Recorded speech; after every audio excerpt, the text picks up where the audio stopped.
All right. Hello again, adventurers, and welcome to another exciting episode of the D&D Deep Dive, the show where we dive deep into classes, subclasses, and other features of 5th edition Dungeons & Dragons to help you make the most out of your choices. So, today, I'm not okay. This is the only aspect of my life I have control over right now. So I'm going to make another deep dive. Today we're going to continue on the Map Mercer to train of subclasses, and we're going to focus on the Chronurgy magic, School of Magic, which is a subclass for the wizard from the Explorer's Guide to Wildmount. So, as a very quick refresher, 5th edition class design. Every class should play differently than every other class. The things that make it play differently, the defining features of the class, should show up in the first two levels. The wizard is defined by a couple things. First, there's a spell book. Wizards cast spells.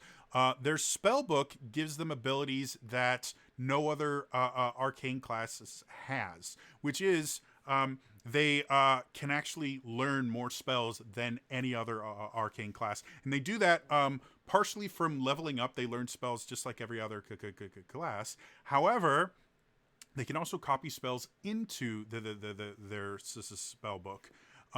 Effectively meaning a wizard can have every single spell on the wizard's spell list available to them if they're able to find scrolls or other wizards that have these spells.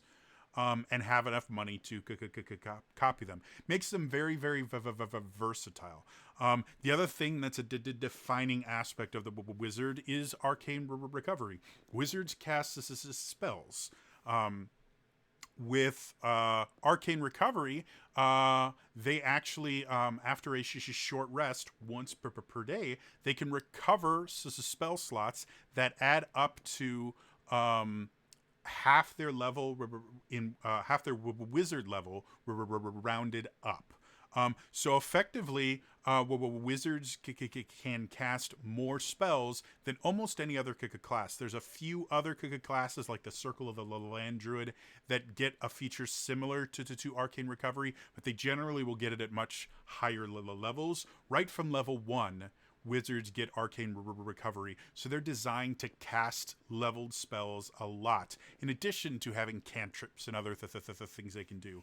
At second level, wizards get to choose their school, and there's two different versions of a wizard subclass. You have the traditional PHB subclasses, which there's one for every school of magic, and those will give them make it easier for them to copy spells from that particular school into their spell book, and will give them benefits to casting that particular school of magic. Either they'll make the spells stronger, make them so that they do different things, or you can do different things with them, things like that. The other version of wizard subclasses are ones that don't have a particular school of magic, because there's only 8 in the D&D 5th edition. What they do is they change how the wizard plays in some way, like the Blade Singer, where it makes it so they can fight, where they can fight and go into melee combat a little easier, and have more things they can do about that. The Chronurgy magic, since Chronurgy isn't an official school of magic in 5th edition, is going to be more similar to the second type of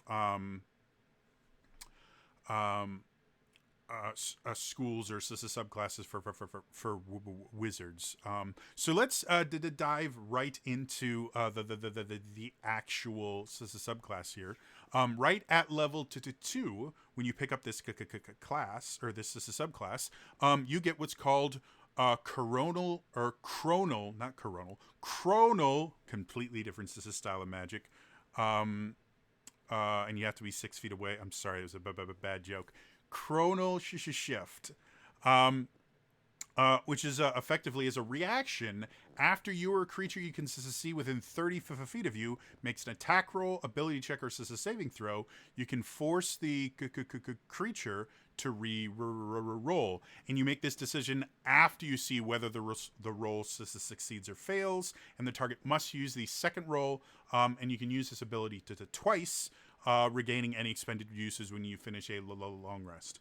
So we talk about action economy a lot in this series. Action economy refers to how many things each character and each side can do in combat. And it doesn't always just refer to the action you get.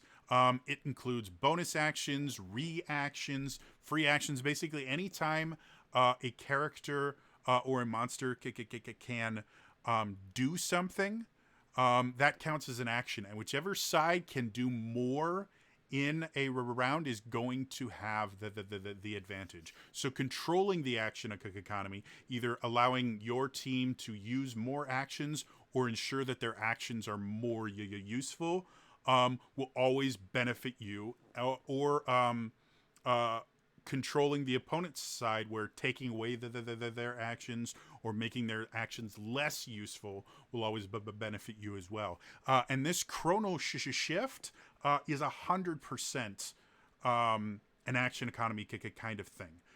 If an enemy is making an attack roll and you really need them to miss, then this is a great way to help ensure that is going to happen.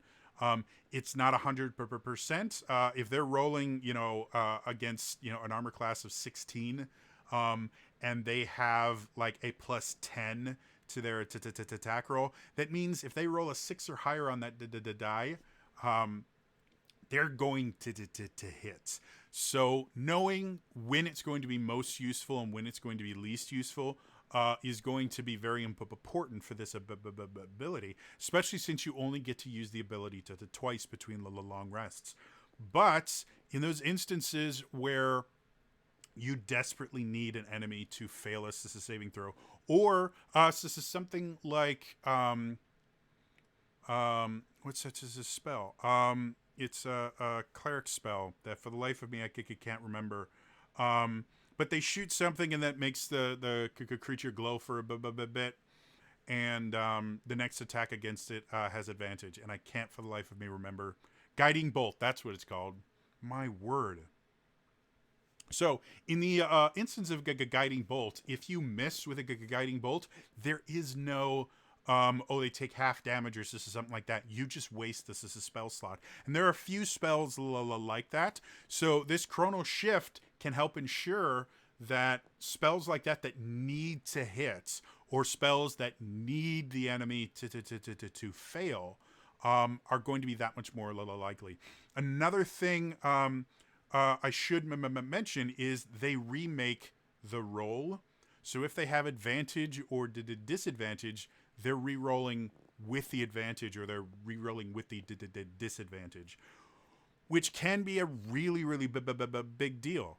If somebody rolls advantage and gets like a pair of ones, using Chronal Shift on that is going to be significantly more likely to change it from a miss to a hit, or a fail to a success, than someone rolling a single die. So all of that should factor into when you're using Chronal Shift. One of the things I like about this is in 5th edition D&D, Wizards have kind of gone back to kind of the 3rd edition and I guess 2nd and 1st edition versions of the Wizard, where they really were there just to nuke the bad guy. They would cast lots of really powerful spells and would be able to do crazy amounts of damage. But that's what they did, is they did tons of damages to large amounts of enemies. In 4th edition, we got 4 different roles a class might fit into, and one of those roles was the controller role, where it wasn't so much them to trying to do tons of the damage. It was more about controlling the battlefield and ensuring that everybody in the party had the best chance at doing what they needed to do. And controllers were really, really valuable in 4th edition. 5th edition, instead of controller, we call it action economy manipulation, but it's still the same basic idea of, instead of just outright doing as much damage as physically possible, I'm going to set up combos with other members of my team or my party in order to ensure that everyone is getting the best bang for their buck when they're doing this. So I like this thing, especially since right at level 2, it is really emphasizing this particular flavor of wizard is going to be a little bit more about control. Also, action economy wise, it's a reaction that's not an opportunity to attacks, which with wizards, they don't do opportunity to attacks. Even if they do hit, they do almost no damage. So giving a wizard something to use their reaction for, other than an opportunity attack or counterspell, which is super popular and very useful, don't get me wrong, is essential in giving your team the best action economy you can. The second thing they get at second level when they get this is called Temporal Awareness. And that's really, really simple. You add your intelligence modifier to your initiative rolls. The ability to go first in combat is really, really useful. It's one of the reasons why Weapons of Warning are my favorite magic items in 5th edition, because they give you advantage on your initiative roll, and they prevent you and anyone within the 30 feet of you from being surprised. Surprise rounds are devastating because the enemy gets to attack first. If they gang up on someone or they get really good rolls, they can take away actions from your party, either through knocking people out or forcing someone like your cleric or your paladin, really, or your bard, anyone that's got healing abilities, to not use their first turn attacking and doing things to hurt the other team, but just doing things to keep their team alive. So the benefit of a wizard being able to go first before anyone else is big. Again, a lot of times combat starts off with the groups kind of separated. You have the good guys here, the bad guys here. As soon as that first round is over, they're mixed almost always. You'll have at least one ally in with the enemies. You'll have a couple enemies mixed in with your allies. It's just how it works. So having a wizard that can go before everything gets mixed up means they have a better time being able to cast area spells and not have to worry about hurting their friends. And they will have more of a chance to, especially with this one, more of a chance to really set up the battlefield to be as advantageous for the rest of their party. So being able to use their most useful ability, wizards in general are considered SAD classes, single attribute dependent classes. They only need intelligence for everything they do. It's just into intelligence. So the secondary stat will generally be, like, I see a lot of people put a decent score in Dex so they can have some sort of an armor class. Or they'll put it in Constitution so they can get a little more hit points. Wizards have one of the lowest hit die in the game. So this means if you do decide to tank your Dex score, you don't have to worry about always going last because you have no initiative modifier. And if you do add something to your Dex score, you can have one of the highest initiative modifiers in your party, because you get to add 2 numbers instead of just 1. So always nice. And it fits really well with that kind of controlling time aspect of the class. So going to 6th level, you have Momentary Stasis, which I think is probably one of the most interesting skills they have. As an action, you can magically force a large or smaller creature you can see within 60 feet of you to make a con save against your spell save DC. If they fail, the creature is encased in a field of magical energy until the end of your next turn, or they take damage. While encased in this way, the creature is incapacitated and has a speed of 0.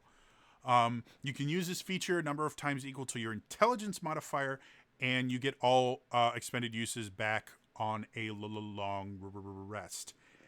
This is just super cool. Again, talking about action economy. This literally takes away actions from the enemy, and can be massively useful in so many different situations, as long as you're working with your party. It lasts until the end of your next turn. Thank you, phone. Lasts until the end of your next turn, which effectively means for that round of combat, that character is not getting an action. You're taking actions away from the bad guy. Now, it breaks if they take damage. So, if you're fighting, if you're fighting a lot of enemies, this can be a really easy way to just take one out, so the party can focus on the rest of them, and then come back to the one that you've incapacitated later. However, if you are doing this against a single enemy, you're in a boss fight or something like that, this can be super useful, simply because you could basically get everyone. You go ahead and stasis the bad guy, and they fail. If they make their save, you can use Chronal Shift to make them re-roll and hopefully fail. And if it's an actual boss character where it has legendary resistance, you either want to wait until they've used up their legendary resistance, or use Momentary Stasis to force them to go through their legendary resistances. At most, I think they're only going to have the 3. So you encapsulate them in magic. All your allies get ready with what they want to do. And the person that has the most powerful action that can't be held, like spellcasters and the things like that, you can hold an action to cast a spell, and on your reaction after you've held that ability, you can do cool stuff. However, things like holding your action to attack has its limitations, especially if you dual wield. So again, you have to kind of think how it's going to benefit your party the most. But basically, you get every one of your allies to hold their action, or as many as you can get until you get to someone that really needs to use their action on their turn. And they just kind of sit there waiting, and they go, well, I held this action until he's out of stasis. And you watch as maybe the barbarian comes by, goes, and hits it a bunch of times, and then everyone else just unleashes hell. So it's one way you can have a lot of fun with it. It's also something that can be used if your team needs a very brief respite. If they're really low on health, someone's close to dying, someone is dying, and you need to go save them. This literally just takes someone out of combat for a round. It's super useful. So, yeah. And I love that you get extra uses of this. I've mentioned before, there are certain abilities that you can only use once per short or long rest. And because it's only once, most players will not use that unless it is the absolute perfect, wonderful time for it. And they end up just never using that ability. I like the fact that even Chronal Shift, which is limited to just 2 per long rest, is still 2 instead of 1, because just having a second use of it makes players that much more willing to use it in general. It doesn't feel as sacred and so they can use it. This one you can use up to 5 if you've got a 20 intelligence modifier. So this is something that you can use a lot of. Now, because it's an action, you're sacrificing your ability to cast a spell, which can be just as devastating, especially if you do something like Hold Person, where instead of just incapacitating them, you actually paralyze them, which makes all attack rolls against them have advantage. Any melee attacks against them auto crits if they're done within 5 feet, you know. So you kind of have to make the judgment call which one of these is going to be more beneficial use of my action. But it's still a really great, interesting way to play a controller to type wizard. So moving on to the next one at the 10th level. Excuse me for just a second. I need to be able to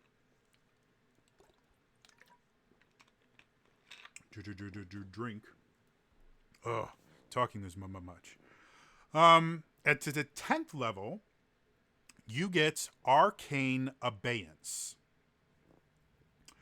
Effectively, whenever you cast a spell using a spell slot, so you can't do this with cantrips, of 4th level or lower, you can condense the spell's magic into a mote. It stays as a mote, which looks like a little gray bead, for an hour. The bead's a tiny object. It's got a 15 AC. It's got 1 hit point, and it's immune to poison and psychic damage. And when the duration ends, or if the bead is destroyed, it vanishes in a flash of light and the spell is lost. So you don't want to wait until it goes away, and you don't want someone hitting it. However, a creature holding the bead can use its action to release the spell within, whereupon the bead disappears. The spell uses your spell attack bonus and save DC, and the spell treats the creature who released it as the caster for all other purposes, including things like concentration. Once you create a bead with this feature, you can't do so again until you finish a short or long rest. This is super useful. Massively useful for so many different reasons. This is effectively giving this wizard the ability to give a spell to another character. Because the character acts as the caster, but they use all of your spell save DC and attack rolls and stuff like that, that means a non-intelligence-based caster can take advantage of a wizard's spell and be able to hit really hard with it, and then use whatever abilities their own class gives them to spell casting. Like, it's incredible. It also means certain wizard spells that would require multiple people concentrating to get benefits off of. Effectively, using this, you can have someone else concentrate on a spell for you. Effectively meaning this particular wizard can concentrate on 2 spells simultaneously. Now, it requires someone else to concentrate on this spell. However, if you have a barbarian in your party and you want the party to fly, but you don't want to have to worry about losing that fly spell in the middle of combat and everyone plunging to their deaths, barbarians have really high constitution scores. Not only is it an important part of their armor class for their unarmed or unarmored defense, but they get a bonus. I believe it's a +4 to their Constitution score when they get to, it's either 18 or 20, meaning they can have a higher Constitution than anyone else. And concentration checks are con saves. Effectively, it's a Constitution it's just a saving throw, or it's the concentration check uses your Constitution, and Yeah, it's super, super useful. The other thing that's nice about a barbarian concentrating on a spell, because their rage gives them, depending on which flavor of barbarian, bare minimum it'll give them resistance to piercing, slashing, and um, bludgeoning damage, meaning the kind of old hat use for getting wizards to fail concentration checks is just keep hitting them over and over. And because they generally don't have great ACs and they don't have a ton of hit points, barbarians do. So yeah, I mean this could be a really, really useful thing if you've ever wanted to have multiple concentration spells going at the same time. If you combine this with Magic Initiate and stuff like that, to maybe do something like get Armor of Faith, because it doesn't require an attack roll or a save. You can effectively hand out these little beads of +2 ACC. So yeah, there's so many different combos you can do with Arcane Abeyance. And because the bead lasts for an hour, you can do this as prep work before getting into a fight. Especially if you have an enemy that you really want to cast a spell on it that require, like a boss that requires a spell save, but you're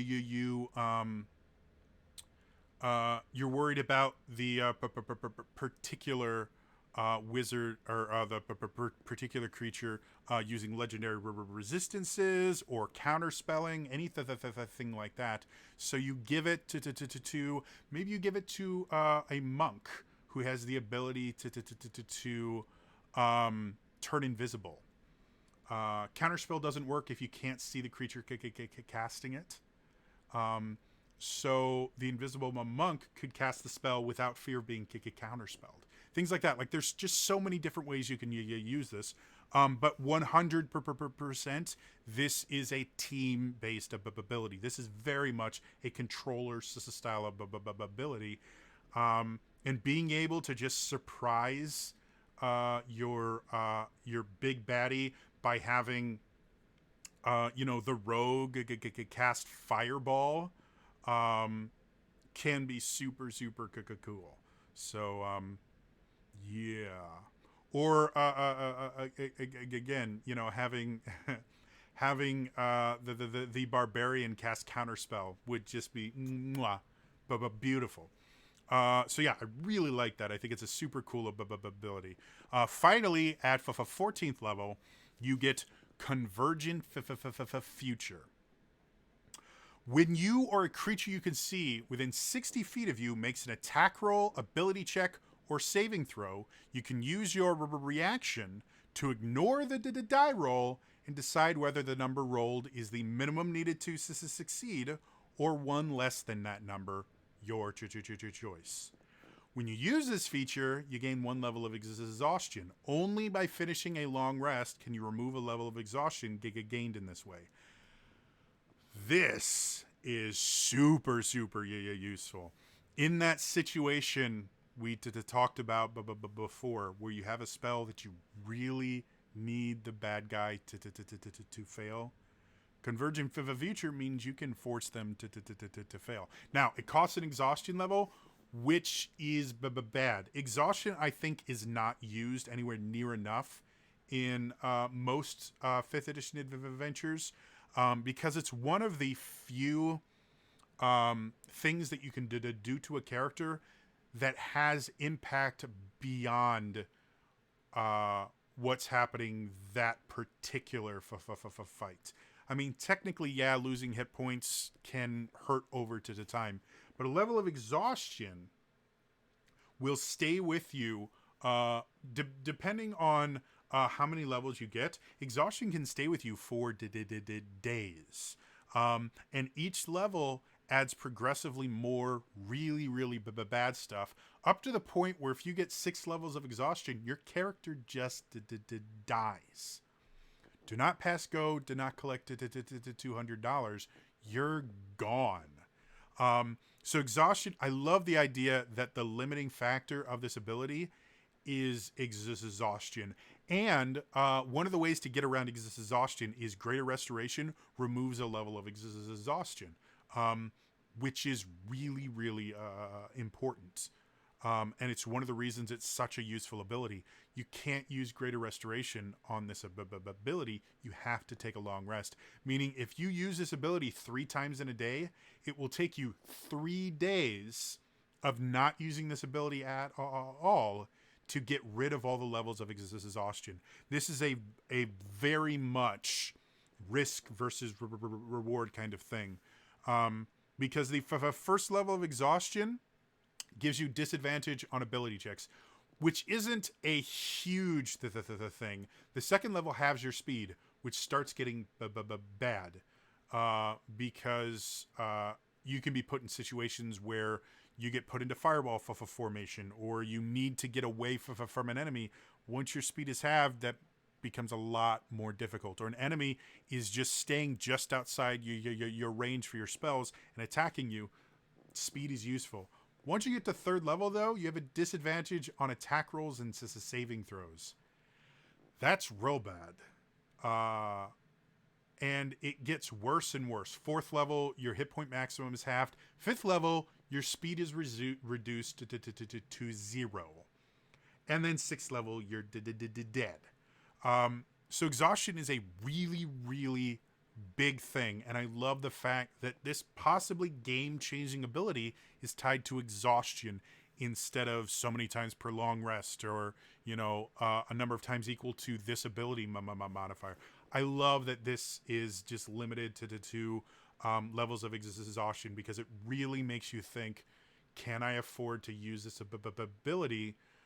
Is it going to put me into a level that I might lose my character? If you go from second to the third level while you're fighting a really powerful boss that has either spellcasting abilities, or like a dragon where it has abilities where you have to roll a saving throw to avoid damage or to get reduced damage, it might be that giving yourself disadvantage on saving throws mean your character gets knocked unconscious or dies because you decide to use this feature at the wrong time.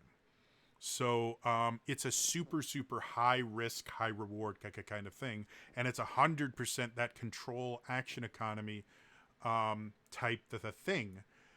Because this literally takes a role that they've made and discounts it. Or it takes a role that you guys made and ensures that it succeeds the way it's supposed to. So I love it. I think it's great. So final thoughts on the Chronurgy magic wizard. I love this class. There's nothing about it that screams, okay, this is not useful, or this one is too limited, so no one's ever going to use it, or going to use it so sparingly that it's going to not feel very fun to play. Everything in here is balanced, but pretty well.